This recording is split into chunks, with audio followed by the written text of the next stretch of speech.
Okay, I think we're all ready and good to go. Before I start, I'd like to acknowledge the traditional owners of this land and pay respects to the elders past, present and emerging, and also to fellow Aboriginal and Torres Strait Islanders in this room. For those who don't know me, I am Georgia Burks. I'm an architectural graduate working up in Brisbane, and I'm also a proud descendant of the Kamilaroi and Dungari people up in northern New South Wales. It is my absolute pleasure to introduce you to Sarah Lynn Rees, a Palawa woman, and Carroll Go-Sam, a Dyirbal peoples. Carroll is an architectural graduate as well, as also she is a researcher and a lecturer at the School of Architecture at the University of Queensland. Currently, she is leading Indigenising the School of Architecture's curriculum, and I have had the pleasure of being tutored by Carroll during my studies at the university there.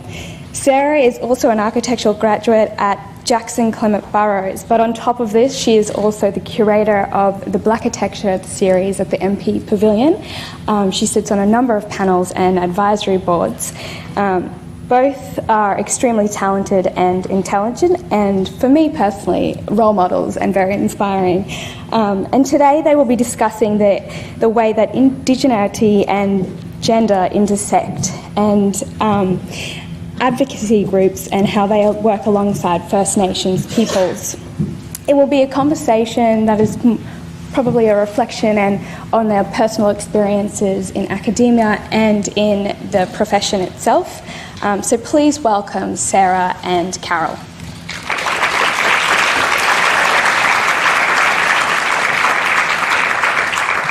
I'll show you the audience. There they are. Everyone. Are you okay? Are you all right? What's happening? We'll start there.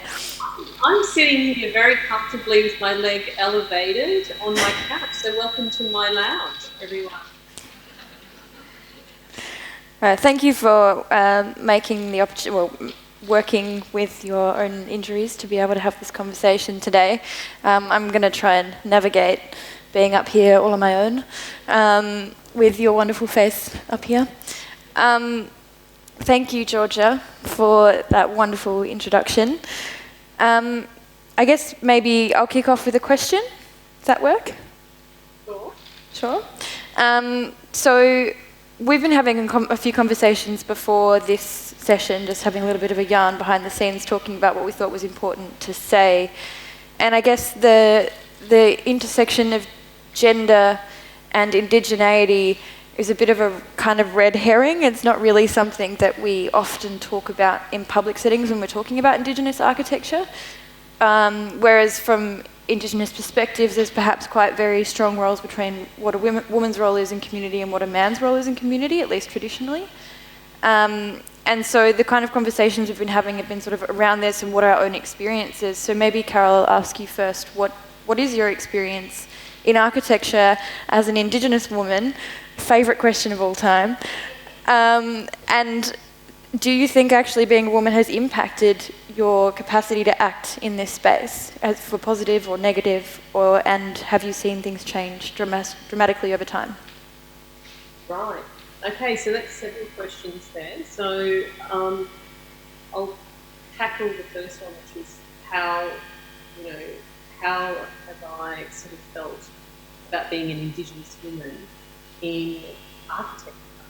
And I think when you're at the forefront of Indigenous people moving into a particular profession, and there's such a minority of us, that really we banded together as a collective, and gender really took second place in that sort of issue in terms of, being first Indigenous people in entering into the profession, studying, and often in different institutions. And so our collective identity of being the smallest of the minority of a minority was perhaps something that really took precedence over gender identity. But and the challenges that come with being, you know, a woman in general, but then an Indigenous woman in really what is a dominant culture. So I think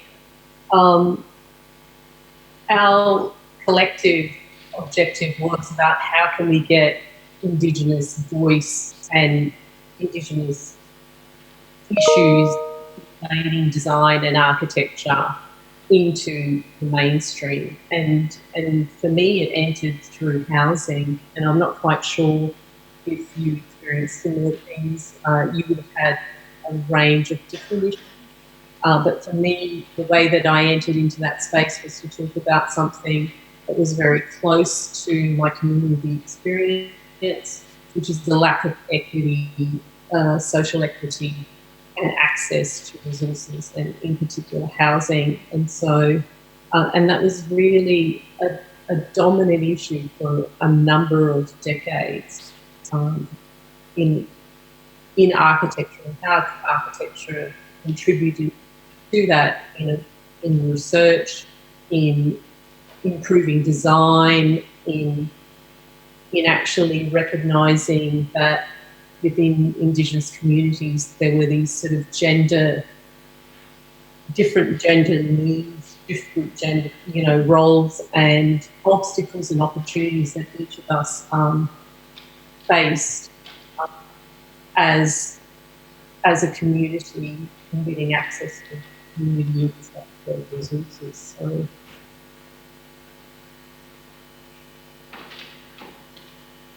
I guess, that I'd like to perhaps pose a question back to you, because, that the concept of gendered identity is really challenging for Indigenous people, in a sense of our identity, as I've mentioned, around housing is really about collective and social equity, and somehow how does that issue constantly consume other issues that really are evident in the communities that we work in or work with, and the challenges that we have in trying to meet those needs. And I mentioned that my entry was into housing, and when I entered into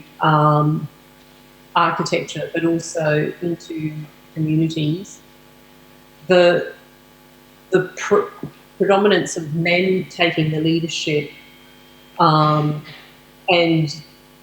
was really prevalent, and it was essentially challenging for single gender issues to be addressed in housing. And so there was this hierarchy of how do we address Indigenous housing social need, and it really looked at people who were differentiated within communities that had different needs and that were often sort of unaddressed. So people with disabilities, people with Indigenous people with disabilities, the need for gender segregation in some remote communities. So single men's housing, for example, was an issue that was considered entirely irrelevant in the context of an overwhelming need generally for Indigenous people. That's still typically the case, though. A lot of those houses in remote communities, they're not designed for the community's division of gender, where, for example, in some remote places, you've got women's family units, you've got male family units that, as you said, aren't married, and then you've got married family units, but then the kids will sometimes go, once they reach puberty, they'll then split into these two different groups, or people that have been married who have had partners who have passed away. There's so many different social structures of what a family unit is, and the different roles that people play in those positions, you're right, exactly. That's been hasn't been acknowledged in the delivery of housing in remote communities at all. because the crisis, as it were, is the fact that there is a limited number of houses. It's sort of a negative cycle, really, if you think about it, because if you're not designing houses that people, for the way people occupy space, then they're not going to not going to have a sustainable lifetime as we would expect a house normally would. And therefore you just keep ending up in this perpetual crisis cycle of needs for housing or whatever it may be. I wonder, you were talking about men having the leadership, and I think one of the conversations we've had, particularly, I mean, there's not that many Indigenous people working in the built environment professions, and I know you've been compiling a list of who the students are and who might be working in the profession. Do you have any indication of what numbers we're talking about?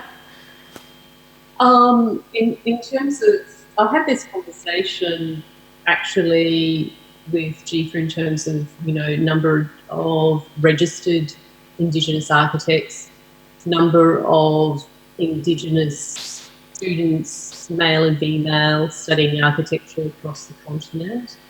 And the perception was that in terms of the number of registered architects, it was,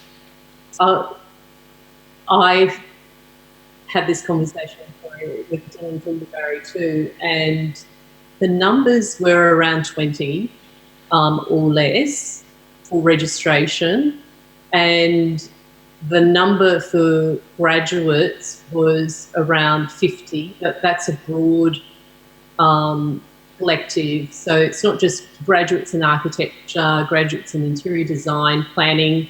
We're capturing a lot of cognate disciplines in that, not architecture alone. And then probably across the continent, there could be students that are actually coming through the system and possibly numbering around perhaps 50 as well. So I think the difficulty is that we're dispersed across a very great continent. We don't have a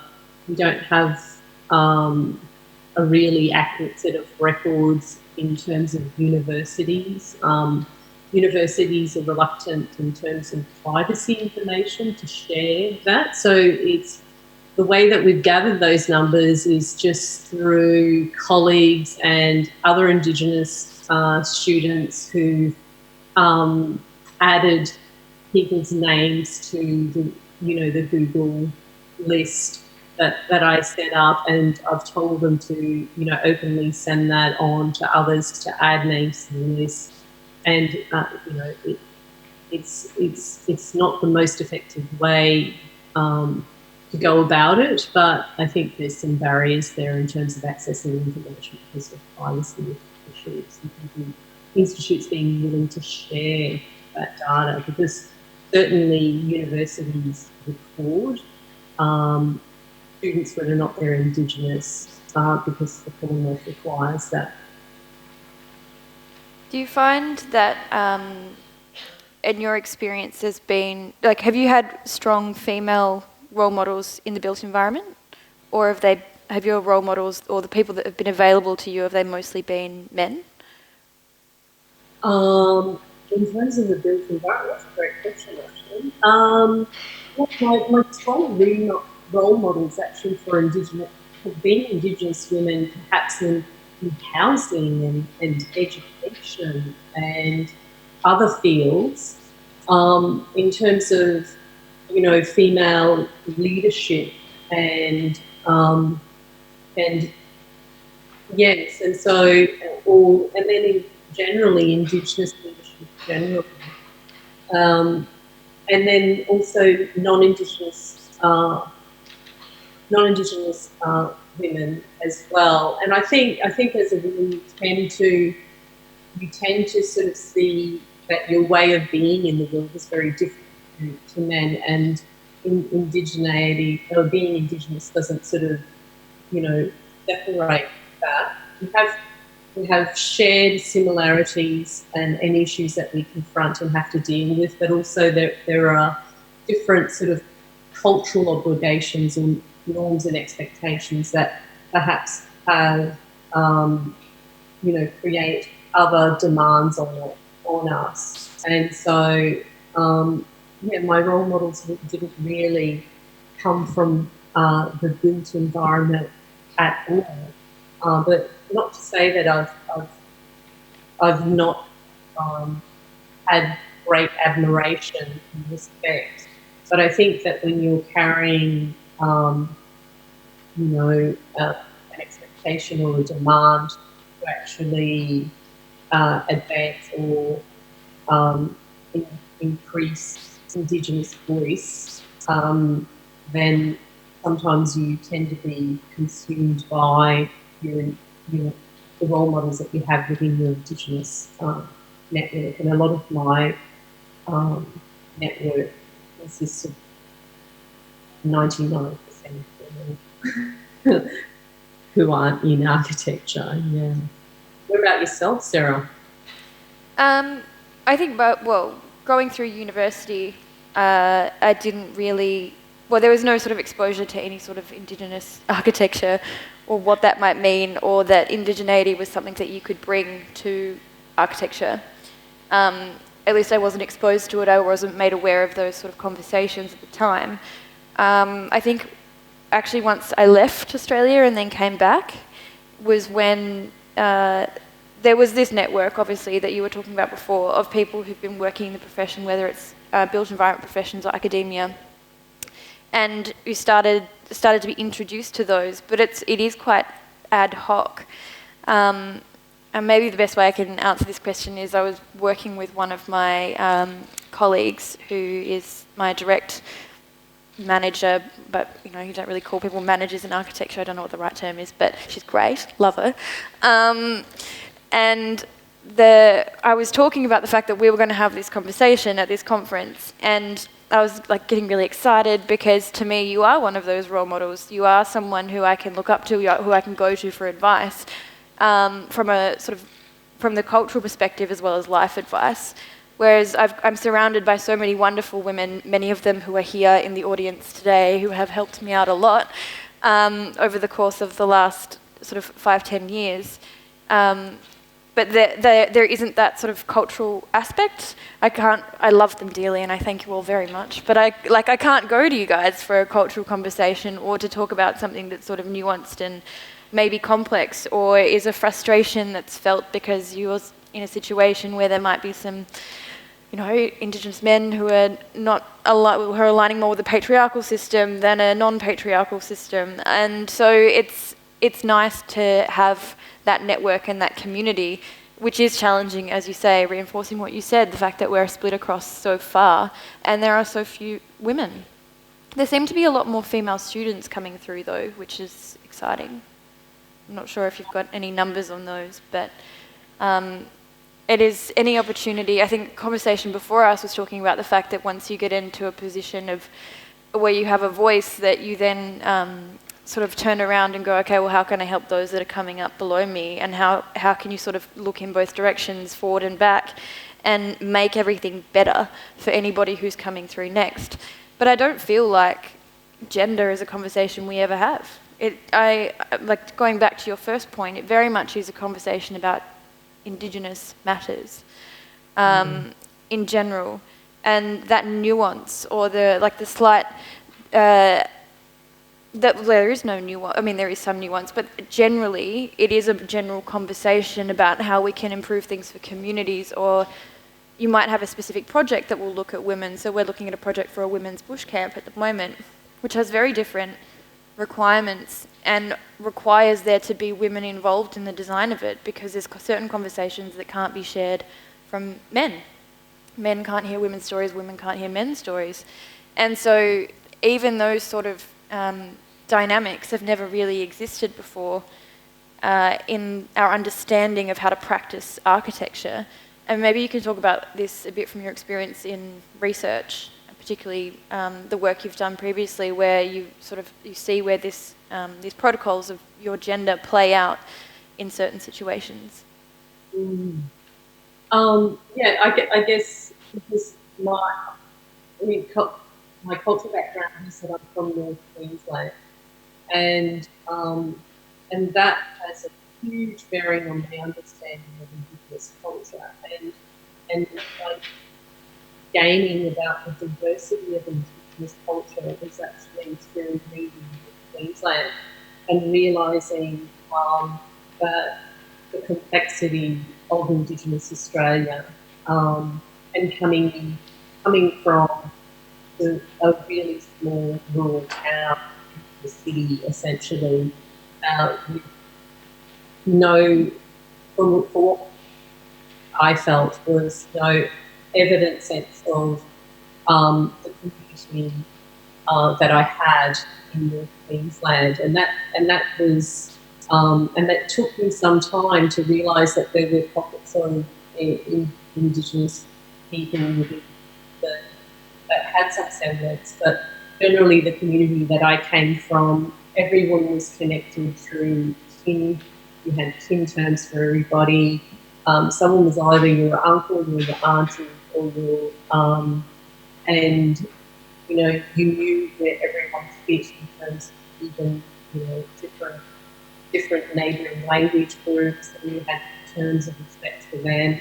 So it was, and that, when I moved from North Queensland to Brisbane in my 20s, that was my experience. And then now I had to learn an urban, you know, understanding of how the Black community as a collective worked and how it worked through Indigenous organisations and the wonderful and powerful things that they were doing across the whole range of sectors and under Indigenous leadership.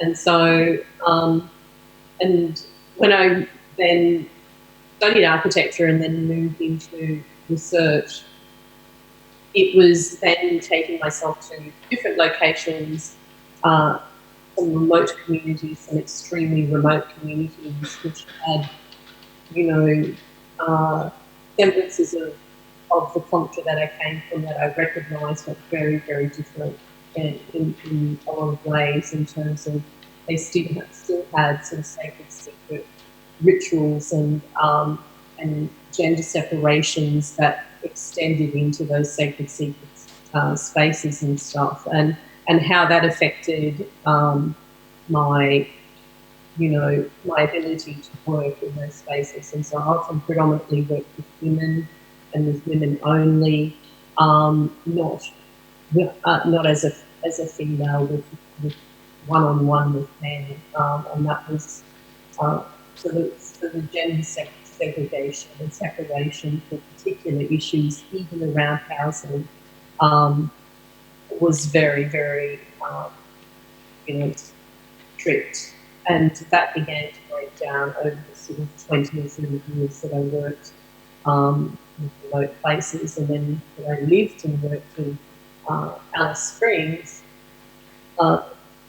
There were meetings and organisations that had Indigenous men and women on boards, and coming together around, you know, issues of housing, employment, a whole range of things. And so I think the changing face of Indigenous Australia in the context of social inequity and advocacy for resources and for maintaining resources became the most predominant issue in my working life. But I could definitely see in issues within Indigenous organisations that a lot of the things that women face in terms of, you know, power and control were in Indigenous organisations and expressed in different ways, you know. So, and challenging women within those organisations as well.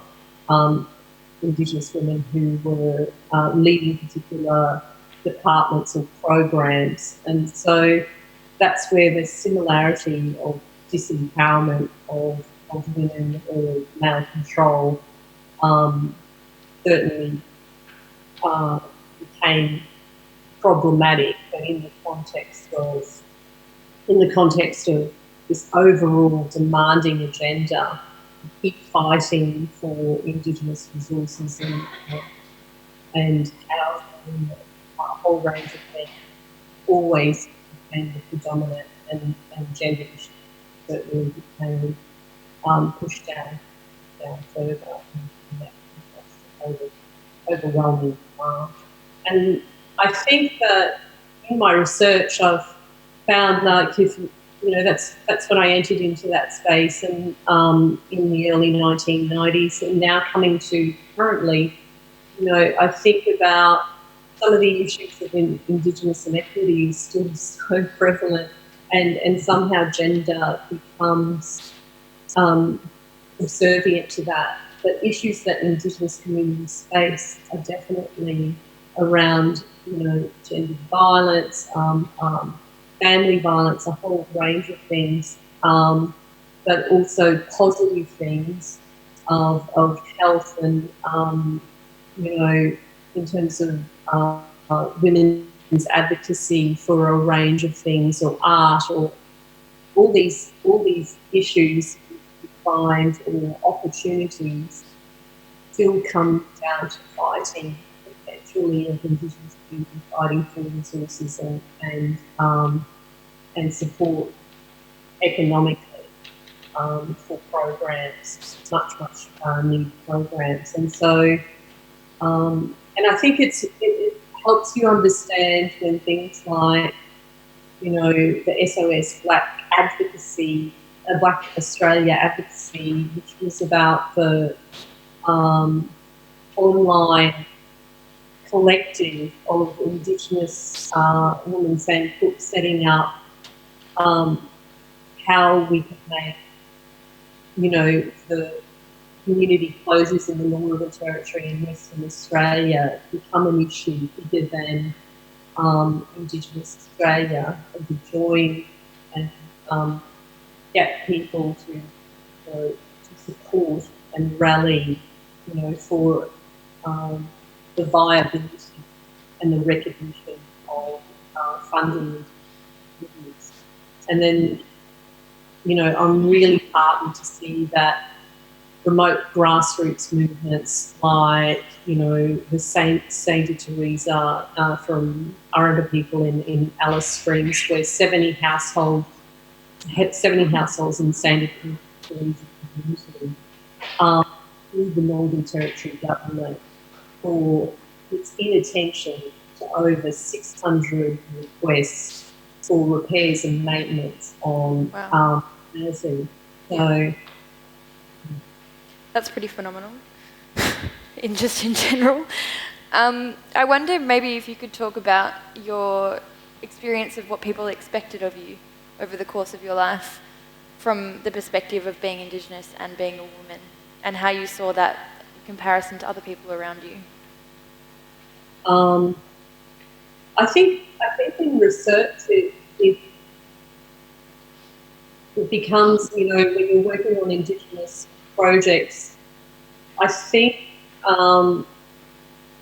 it was about trying to make sure that it wasn't through a non-Indigenous filter, the perception of what was happening in Indigenous communities, that Indigenous voice really did shine through in terms of the perception, first of all, of the problem definition, but also of the proposed solutions, and that Indigenous people were front and centre. And I think when you work for really amazing, strong Indigenous organisations like Tangentyere Council and Central Land Council in Central Australia, when you work for you know, organisations that might have their modus might be housing or land, but actually their remit is really, really incredibly broad, so much beyond what they're actually often funded for. And that is similar with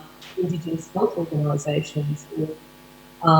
So I think when I saw how those organisations operated effectively using media, a whole range of things to ensure that Indigenous voices were heard, and also that Indigenous advocacy issues and this perpetual cycle of trying to get funding and Indigenous voice represented in how the story was told and not filtered through, binaries or, presenting Indigenous people, even in that sort of open context, as being always disempowered, but being empowered in lots of ways of shining a light on a lot of the really positive and amazing and innovative things that Indigenous organisations are doing in the context of this slow drip through of government funding. What about your personal experience, though? You as an individual growing up, what was the expectation on you? Oh, the expectation, yes. So I left that bit out of the conversation there. I guess, I was reflecting on this, and I think that this whole session within transformations really prompted me to think about it, because I grew up in the era, and I think I find this really different from yourself, Sarah, and I find that with younger women, it's like the fact that architecture was an open option for you amongst many is where I greatly differed. I grew up in an era of low expectations, so the expectations for me, were not even, the expectations, and some of them were negative, and I'm not saying this is from my family, but from broader society, was that I would not complete any schooling and work for a few years and then become fettered to family and children, and that was my expectation, but also educationally, achieving anything, there were incredibly low expectations, and when I entered into university, and perhaps to illustrate that, was that when I entered into university at UQ, I was the only Indigenous woman who was in studying a profession that wasn't social work or health, not education. And so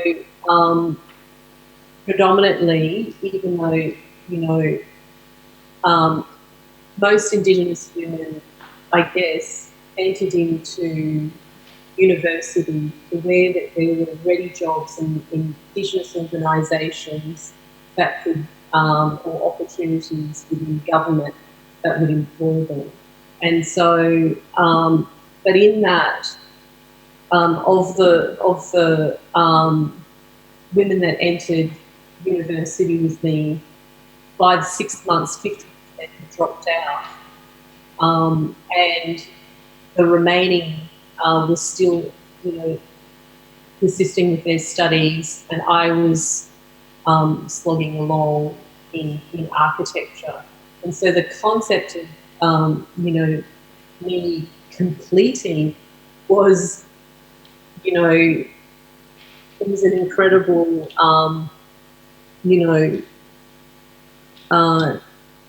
focus of energy to actually complete and succeed with study, because in that environment of, even though I used to go to the ATSI unit and we would have Indigenous support networks, to find a declining number of your Indigenous cohort disappearing was really showed you how challenging education was for that first sort of major wave of Indigenous people studying at university, which was in the late 80s. And for me personally, I think the challenge has always been that I've carried the banner not so much as an Indigenous woman, but more so as, trying to sort of see Indigenous contribution beyond, beyond social issues. And I think that, the contribution of Indigenous design, and I see a lot of those designs, even though that they're designed in conjunction with non-Indigenous people, that when the consultation process has been something that's sound and I see them as Indigenous people's opportunity to express their cultural identity through the built environment as being just as important, and that they are co-facilitators and co-designers with the non-Indigenous architects. And that, I think, when design shifted beyond the institutional confines of housing, health, and education, that it opened, for me, an opportunity to further advocate for architecture to be a part of the school curriculum, the university school curriculum, and it's really essentially happened. For me personally, I've taught in and out of architecture since the late 1990s, but not specifically with this, what I'm doing now at the University of Queensland, which is running a studio and also teaching an Indigenous themed research selective. And I think my own maturity as a researcher and a teacher was where those two things met. Prior to that, I was doing streams with broader Indigenous themes of history. We've had Indigenous architecture, but it started with certainly only teaching Aboriginal housing, Aboriginal housing. I think the bell rang, so perhaps we've got time for some questions. Yeah? Anybody's got a question? Thank you, Carol.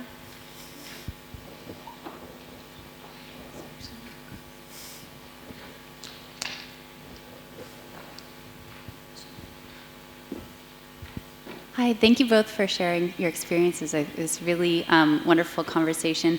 And I was wondering if you found yourselves connected to a global Indigenous community in any way, if you found any support or strategies or commonalities between the experiences of being an Indigenous architect, woman architect in Australia compared to other countries or continents. Sure. I'll jump in with this one first. Absolutely. There's a great cross-section of interaction between Indigenous, particularly I found women. I've got great relationships with people from Aotearoa, New Zealand, Māori architects down there. You saw some photos beforehand of us at another Palawa event talking.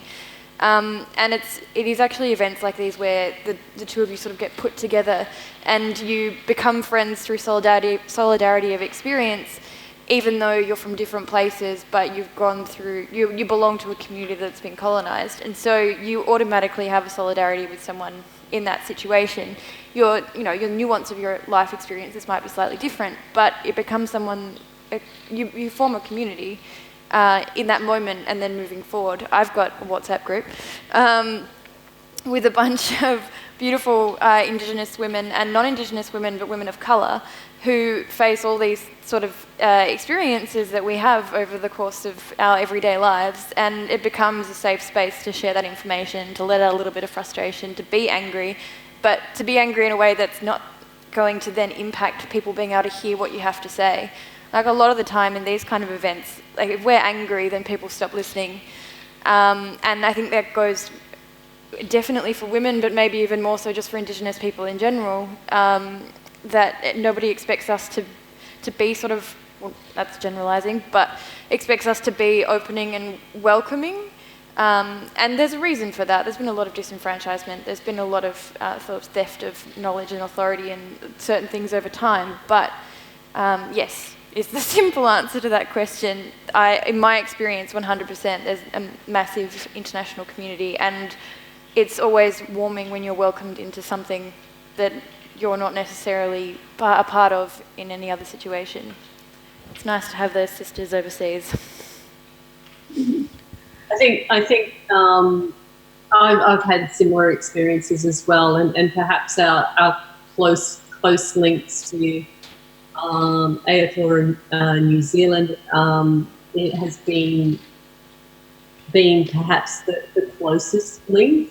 People like Dyirbal Brown, and then up and coming young Tongan and other Pacific Indigenous women in architecture, collectively supporting each other, not only as women but just as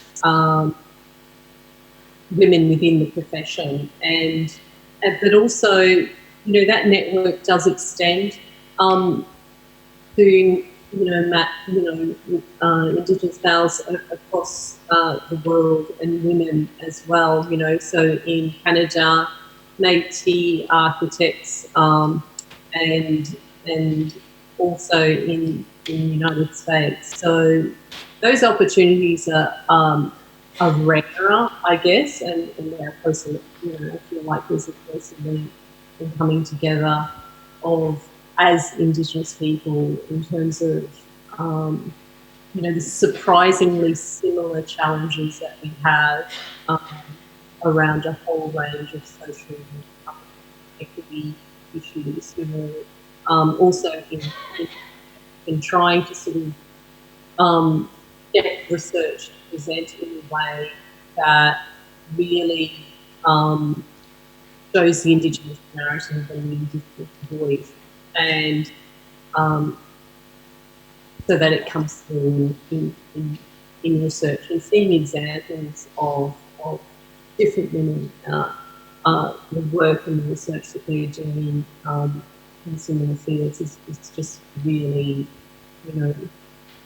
warms your heart in terms of feeling part of this Indigenous.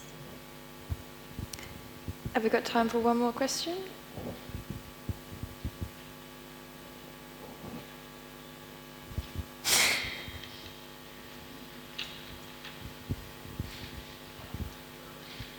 Thank you for both those. That was super interesting to hear your sort of thoughts and experiences. I work for an architectural practice, and Indigenous culture is at the forefront of a lot of what we try and think about. And we were having a conversation yesterday about how to be more inclusive, even coming down to our recruitment. So it's more a piece of advice than a question. What do you think that we can do to be more inclusive from that standpoint and really harness the Indigenous female skill and candidates that are out there? Sorry, what was that question? So how do we, what do we do as a practice to really catch Indigenous candidates and harness the skills that are out there? Right, okay. So Indigenous candidates in architecture, sorry? And yes. That, when they present in practice for work or looking for work? I think you're talking more about recruitment. How do you encourage young Indigenous people into the profession? Perhaps? Precisely, yeah. And then how do you then support them in the office? Precisely. Yeah. Right.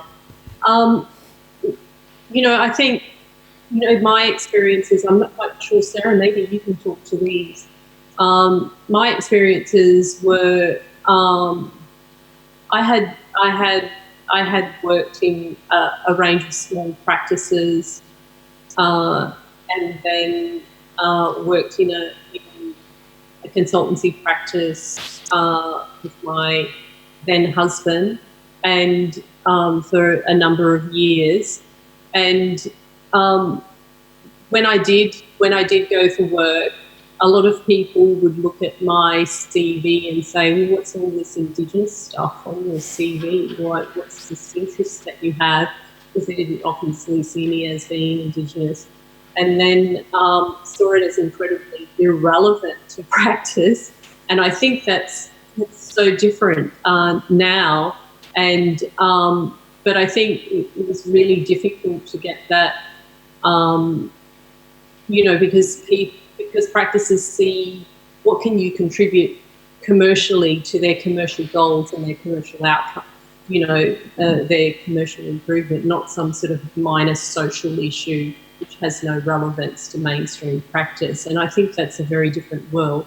But I think what the profession could do is that I don't know if young people need as much support, but when they do get work, I was really heartened by Sarah's story, where she actually pitched back to the practice and said, this is what I'm going to bring and this is what I would like. And that certainly wasn't something that I was doing when I was applying for jobs. I was like, please give me a job.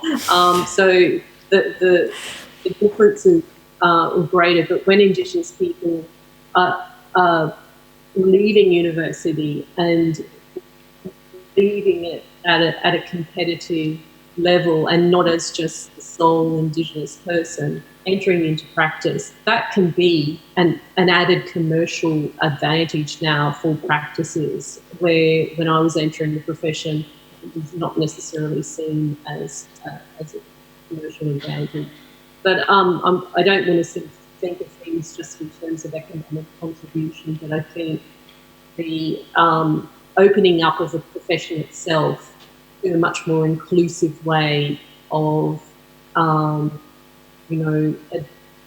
incorporating Indigenous issues and a whole range of issues into practice can become a part of the core thing that sets those practices apart, because the work and the opportunities are only increasing, and they're increasing because governments are now making these core elements of major infrastructure and architectural programs and revisionings of space to include an Indigenous element, at least within Australia, and so it becomes something that can be critical, but there needs to be this recognition that there are multiple Indigenous identities and socialities that people can then sort of garner and utilise in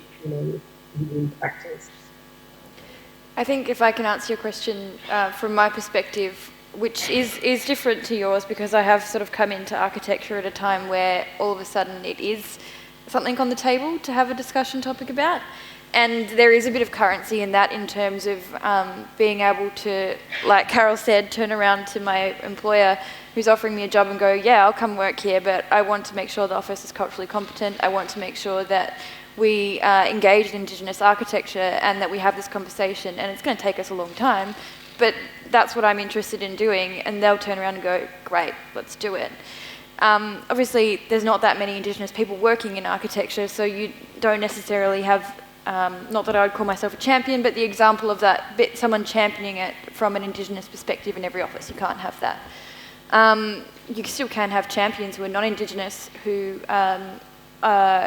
make an active decision to educate the office in whatever way they can, and to create a sort of strategic plan about engagement. But I think in terms of encouraging young people into the profession, it needs to happen well before recruitment.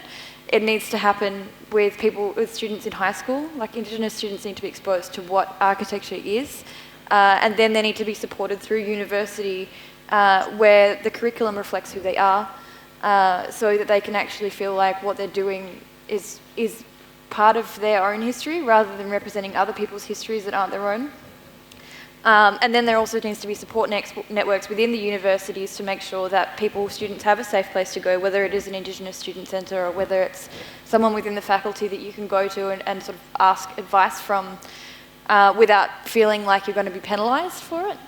And then you need role models. You need people in practice who are standing up and talking about these sort of matters, whether it be in forums like this or whether it be in, you know, a podcast or whatever it is. Indigenous voices, so that people feel like they can see themselves within the profession. And then once you are perhaps a non-Indigenous practice with no one Indigenous in it who wants to look at hiring an Indigenous person coming through to support them, what you can do, well, you can support all of those things that have happened beforehand by exposing Indigenous people to architecture early in their career. You can support universities with whatever programs they might have, whether it's financial or whether it's offering mentorship to students coming through. And then once it comes time for them to be employed, then you can create an environment where you acknowledge the fact that you probably don't know all the nuances of what's going on, and you'd like to create this space with that young person coming through, offer them specific mentorship, and in return try to incorporate whatever their thoughts are in regards to anything Indigenous into the practice. I think that's probably, does that maybe answer the question? Yeah, that's perfect, thank you. There's a lot of things that need to be done at a lot of different stages. I think that's the point, but we can all do something, whether it's financial, whether it's mentorship, whether it's just acknowledging that we don't know everything. Like, I think you invited us up here and you called us experts, and I was like, oh God, not an expert. Can't speak on behalf of anybody else's experience or culture except for my own, and I'm sure I'm an expert in my own experience, but that's about it. How are we doing for time?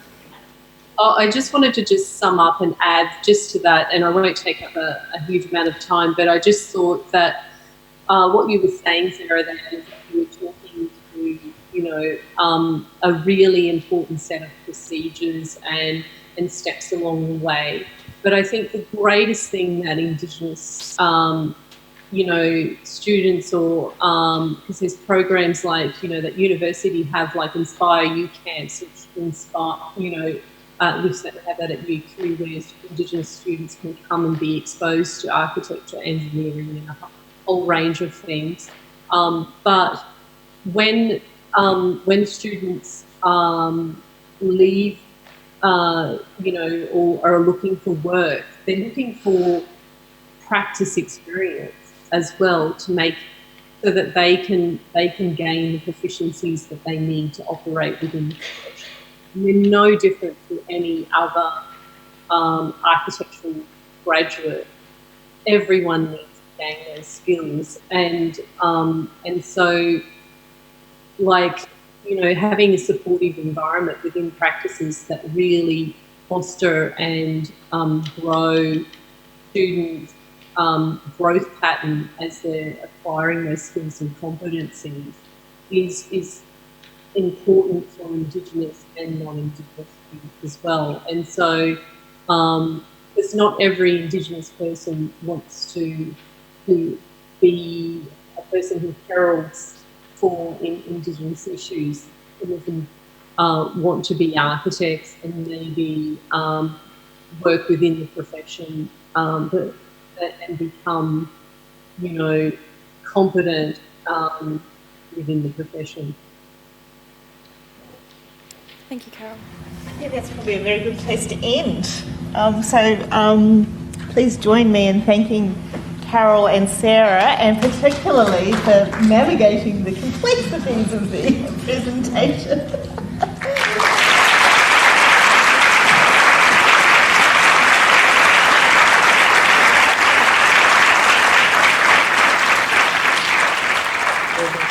I don't know if I'm going to end up leaving you here, Carol. I don't know what's happening. I'm just going to go over this way. Bye. Thank you. Thank you for a very generous conversation. We wish you were with us. Anyway, she can't hear me. Okay, lunch. Now I think we're going to ask you to eat quickly so we can get back on time. Please make your way to